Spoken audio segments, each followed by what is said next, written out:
اے پیغمبر، کفار سے کہہ دو کہ جن کو تم اللہ کے سوا پکارتے ہو مجھے ان کی عبادت سے منع کیا گیا ہے۔ یہ بھی کہہ دو کہ میں تمہاری خواہشوں کی پیروی نہیں کروں گا، ایسا کروں تو گمراہ ہو جاؤں اور ہدایت یافتہ لوگوں میں نہ رہوں۔ کہہ دو کہ میں تو اپنے پروردگار کی دلیل روشن پر ہوں اور تم اس کی تکذیب کرتے ہو۔ جس چیز یعنی عذاب کے لیے تم جلدی کر رہے ہو وہ میرے پاس نہیں ہے، ایسا حکم اللہ ہی کے اختیار میں ہے۔ وہ سچی بات بیان فرماتا ہے اور وہ سب سے بہتر فیصلہ کرنے والا ہے۔ کہہ دو کہ جس چیز کے لیے تم جلدی کر رہے ہو اگر وہ میرے اختیار میں ہوتی تو مجھ میں اور تم میں فیصلہ ہو چکا ہوتا، اور اللہ ظالموں سے خوب واقف ہے۔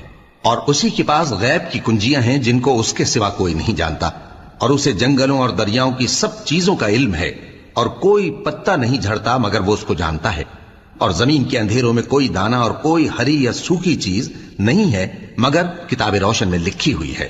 اور وہی تو ہے جو رات کو سونے کی حالت میں تمہاری روح